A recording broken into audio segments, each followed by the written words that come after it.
नमस्कार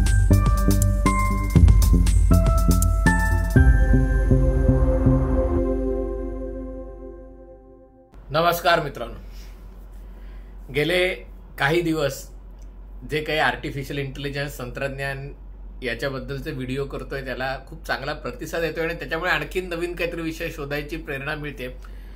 पण अनेकदा असं होतं की विषय आपणहून समोर येतात आणि आजच एक विषय समोर आला. फायनान्शियल टाइम्स हे जगातलं अग्रगण्य म्हणजे त्याला आर्थिक वर्तमानपत्र आहे आणि त्यांनी अशी भीती वर्तवलेली आहे. अशाच प्रकारची भीती इतरही अनेक वर्तमानपत्रात आणि माध्यमात सातत्याने येत आहे की या वर्षीपासून नवीन नोकऱ्या मिळणं अतिशय अवघड झालेलं आहे.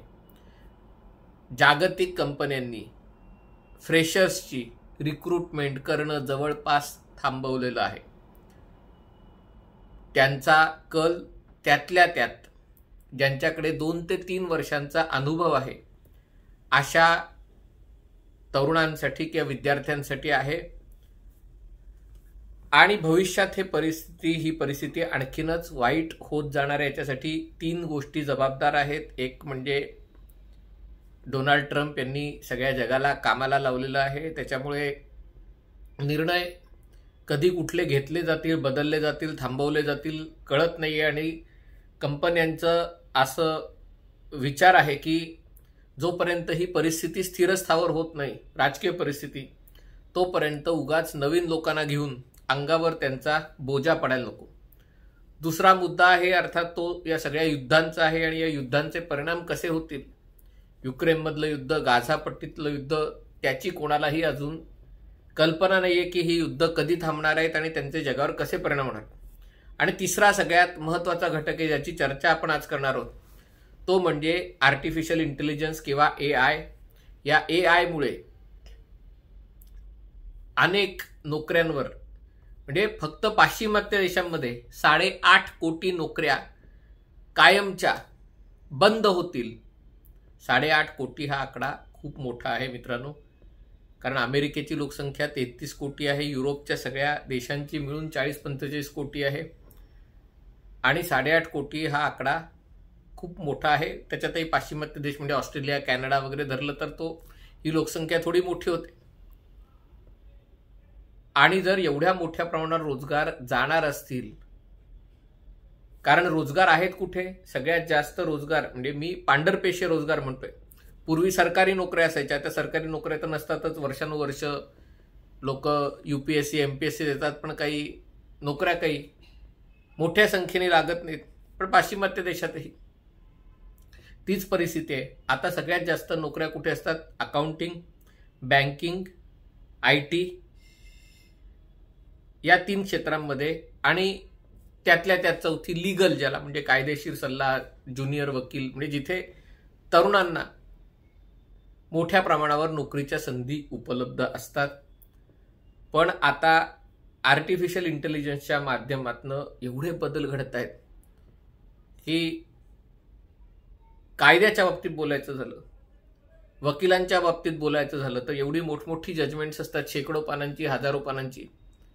आता जवळपास प्रत्येक वकील AIचं कुठलं तरी टूल वापरतो. मी पण स्वतः आमचं काहीतरी एक लीगल मॅटर होतं त्याच्यासाठी, कारण एवढं वाचायला वेळ कोणाला 100 पानं. मग ते ChatGPTला विचारलं की याच्यात काय सांगितलंय ते सांग रे बाबा, मग ते बरोबर तुम्हाला समरी काढून देतात.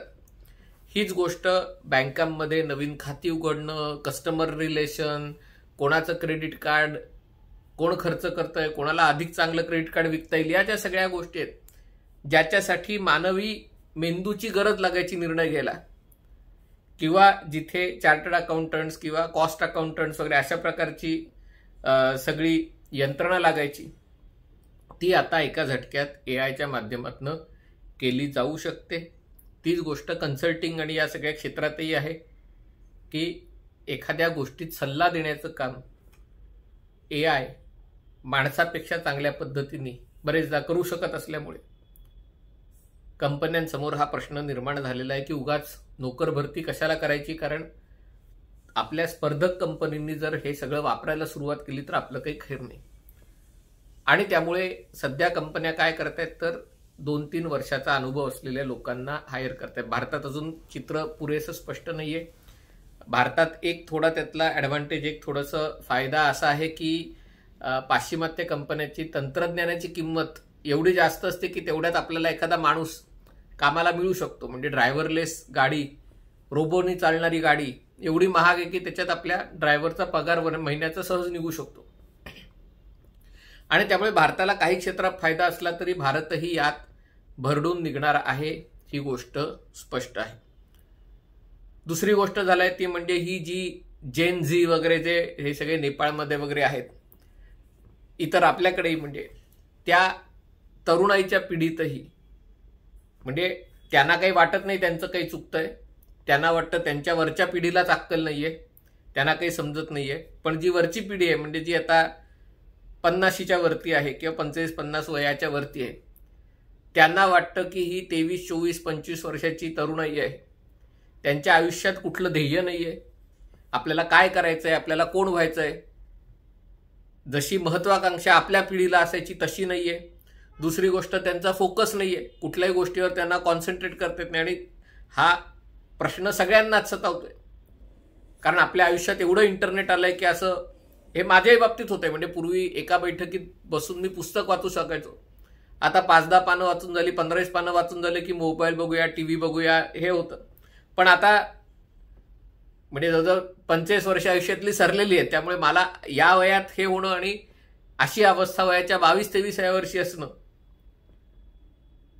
पण जेव्हा तुम्ही नोकरीच्या बाजारात जाता आणि तुम्ही एका ठिकाणी तुमचं बूड टिकू शकत नाही, तुम्ही एक गोष्ट करू शकत नाही, आणखीन एक त्याच्याबद्दल असं म्हटलं जातं की जबाबदारीची जाणीव नाहीये की हे आपल्या खांद्यावर आहे, हे मला पूर्ण करायचंय. म्हणजे आजकाल वयाच्या 22-24 वर्षी लोक वर्क लाईफ बॅलन्सची गप्पा मारायला लागलेत की म्हणजे आयुष्यात तू काय केलंयस वर्क लाईफ बॅलन्स करायला. मी 10 वर्ष मान मोडून काम केलं आणि मग वयाच्या 30-32 वर्षी की नाही मला वर्क लाईफ बॅलन्स हवा वगैरे म्हणायला लागलं. ठीक आहे, आयुष्यात काही केलंच नाहीस तर वर्क लाईफ बॅलन्सची कसली. म्हणजे वयाच्या 25शीतही आठवड्याचे 40 तास काम करायची. म्हणजे त्या ह्याच्यात तर लोक 50 तास 60 तास म्हणजे पडीक असायचे कंपनीमध्ये, ऑफिसमध्ये, की सकाळी एकदा गेला की डायरेक्ट मध्यरात्री घरी येऊन झोपणार, पुन्हा उठून तिथे दात घासून तिकडे. असे नाही. पण आता तर या सगळ्या गोष्टी जाणवत आहेत आणि त्यामुळे उगाच यांना कामाला ठेवून कंपनीला काही फायदा व्हायच्याऐवजी यांना पोसावं लागतंय, यांचंच लाड सहन करावे लागतात, अशी ही भावना त्याच्या मागे आहे. आणि शिक्षण म्हणजे जे कंपनीला जी स्किल्स आवश्यक आहेत, मी एखाद्याला कामाला ठेवला तर त्याच्याकडनं मला जे अपेक्षित आहे, म्हणजे आता समजा मी व्हिडिओ बनवायला कोणाला तरी 22-24 वर्षाच्या तरुणाला ठेवला की चल बाबा रोज इंटरनेट इकडे तिकडे सगळी वर्तमानपत्र चाळ आणि त्याच्यात जगात काय घडतंय, भारतात काय घडतंय, महाराष्ट्रात काय खूप मोठमोठ्या घटना घडतायत ते जरा स्कॅन कर आणि मला जरा एक बनवून दे, कारण मला वेळ नाहीये.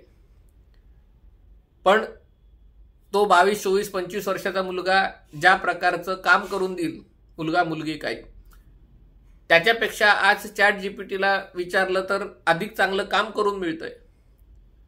आणि त्यामुळे मी कशाला उगाच कोणाला कामाला ठेवू, ही भावना वाढायला लागली. याच्याबद्दल जे आशावादी आहेत त्यांचं म्हणणं आहे की उगाच तुम्ही चिंता करताय, असं काही होत नसतं. आत्ता ज्या नोकऱ्या आहेत त्या 10 वर्षापूर्वी बऱ्याचशा नोकऱ्या नव्हत्याच. उबर ड्रायव्हर आहे, मी उबर ड्रायव्हर आहे असं म्हणलं कुणी, किंवा ओला रिक्षा चालवतो, उबर रिक्षा चालवतो, ओला टॅक्सी चालवतो, हे क्षेत्रच नव्हतं. झोमॅटो, स्विगी वगैरे जे ऑनलाईन डिलिव्हरी, हे क्षेत्र नव्हतं. आणि त्यामुळे हा जगाचा नियम आहे की नवीन रोजगार तयार होतात, जुने रोजगार नष्ट होतात, माणसाला एका ठिकाणून दुसऱ्या ठिकाणी, एका कामातनं दुसऱ्या कामात जावं लागतं. हे खरं आहे. पण प्रश्न वेगळा आहे की पूर्वीच्या काळात जेव्हा असं क्षेत्र बदलायचं, नवीन क्षेत्र यायचं, कधीतरी IT आलं, मग त्याच्यानंतर .com, मग सायबर, मग AI, ही जे ITतच हे आलं. पण तरी तुम्हाला एक बेसिक ग्रॅज्युएशन, आणि त्या ग्रॅज्युएशन पूर्ण करण्यासाठी तुम्हाला काही लाख रुपये, आणि तुम्ही खाजगी व्यावसायिक कॉलेजात वगैरे गेलात तर 10 लाख 20 लाख रुपये फी भरून तुम्ही ती डिग्री मिळवायचात. आणि डिग्री मिळवल्यावर तिची जर काही किंमतच नसेल तर त्याचा उपयोग काय. जे कंपन्यांना आता या विद्यापीठाच्या पदवीची, काडीचीही किंमत नाही, असं पाश्चिमात्य देशांमध्ये घडायला लागले. हे सगळ्यात जास्त कुठे होतंय तर इस्रायल सारख्या देशामध्ये होतंय. कारण इस्रायलमध्ये कसं आहे की प्रत्येक जण सैन्यात त्याला सेवा द्यावी लागते. वयाच्या 17व्या वर्षी ते 17व्या ते 20व्या वर्षीपर्यंत, काही जण 21व्या वर्षापर्यंत सगळे लष्करात जात आहेत. आणि आज इस्रायलचे 50% सैनिक, 50%हून जास्त सैनिक हे सीमेवर बंदुका घेऊन उभे राहत नाहीत. ते कमांड अँड कंट्रोल सेंटरमध्ये बघून ते सगळ्या CCTV त्याचं अॅनालिटिक करतात, किंवा दहशतवाद्यांचा पैसा तो कुठून कुठे ट्रान्सफर होतोय त्याचं ते ट्रेसिंग करतात, किंवा ड्रोन कुठल्या लक्ष्यावर आदळणार असेल तर त्याचं नेव्हिगेशन, ह्याचा अभ्यास करतात, म्हणजे ह्याचं सूत्रसंचालन करतात. आणि त्यामुळे 12वी शिकलेली हे सैनिक जेव्हा सैन्यातून बाहेर येतात तेव्हा त्यांना युनिव्हर्सिटीच्या डिग्रीची गरज नसते. कंपन्या दारात उभ्या असतात, ते म्हणतात तू पदवी बिदवी काही घेऊच नको, तुला हाऊस असेल तर घे, पण मला गरज नाही, तुला जे येतंय ते मी बघतो आणि त्याच्या आधारावर तुला मी नोकरी देतो. ही वस्तुस्थिती आहे. आणि त्यामुळे असं झालंय की हे जे शिक्षणाचे जे कोर्सेस आहेत, BA, BCom, BSc, MBA, CA, CS, म्हणजे हे जे बरेच लोक आपले हेच करतात ना, त्या शिक्षणाला किती व्हॅल्यू आहे याच्याबद्दलही प्रश्न उपस्थित केला जात आहे. आणि या सगळ्यातनं जगावर जे सामाजिक परिणाम होणार आहेत, राजकीय परिणाम होणार आहेत, ते अतिशय भीषण असणार आहेत. त्यातले जे आशावादी लोक आहेत त्यांचं म्हणणं आहे की काय होणार आहे की आता तुम्हाला आठवड्याचे 60 तास काम करायची गरज नाही, आठवड्याचे 42.5 तास काम करायची गरज नाही. आता तुम्ही तोच पगार आठवड्याचे 25 तास काम करून मिळवू शकाल. कारण जे काम करायला तुम्हाला जास्त तास खर्च करावे लागायचे ते आता तुम्ही कमी तास खर्च करून तेच काम करता येऊ शकतं. म्हणजे तुम्ही आठवड्यातनं 3 दिवस कामावर जा आणि तेवढाच पगार घ्या जेवढा तुम्ही आठवड्याचे 5 दिवस किंवा 6 दिवस काम करून मिळवताय तेवढा. पण खरंच असं होईल का? कारण कंपन्या म्हणतील की मी 4 जणांना 20-20 तासासाठी काम करायला घेऊन त्यांना पगार देण्यापेक्षा 2च जणांना 40-40 तासासाठी काम करायला घेईन आणि 2 जणांना कामावरच घेणार नाही. कशा लोकात 4 जण पाहिजेत? असं जर झालं तर मग त्याच्यातनं मोठ्या समस्या निर्माण होतील. या तरुणांनी आणि तरुणांची संख्या वाढत चालली आहे. दरवर्षी 1 कोटी 2 कोटी भारतासारख्या देशांमध्ये. अर्थात ज्यांना हाताने करण्याची कामं आहेत त्याला इतक्यात मरण नाहीये. म्हणजे कोणाला टॅक्सी चालवायची असेल, कोणाला शेतात काम करायचं असेल, कोणाला यंत्रांवर काम करायचं असेल, अंगमेहनतीची कामं करायची असेल तर तिथे मागणी आहे, पुरवठा नाहीये. पण जे ऑफिसमध्ये टेबल खुर्चीवर बसून पांढरपेशी नोकऱ्या ज्या होत्या, पूर्वी बँकेतही एवढ्या नोकऱ्या नव्हत्या, आता खाजगी बँका आल्या, त्यांनी ब्रांच उघडल्या, त्या लोकांनी ज्यांची 1-2 बँकेत अकाउंट होती ते आता 5-5 बँकेत अकाउंट उघडतात. हे सगळं झालं. पण आता याला कात्री लागू शकते. याचे जगावर मोठ्या प्रमाणावर परिणाम होणार आहेत, राजकीय परिणाम होणार आहेत. आणि त्यासाठी शिक्षण पद्धतीत कशा प्रकारे बदल पाहिजेत, आपल्या सगळ्या कंपन्या आणि आस्थापनांना कसे बदल करायला पाहिजेत, आणि त्याच्यासाठी सरकारने समाज व्यवस्थेत कशा प्रकारे बदल करायला पाहिजेत हे जोखणं अतिशय महत्त्वाचं आहे. हा व्हिडिओ आपल्याला आवडला असेल तर कृपया लाईक करा, शेअर करा आणि चॅनल सबस्क्राईब करण्याची विनंती आहे. तुर्तास इथेच थांबतो. पाहत रहा MH48.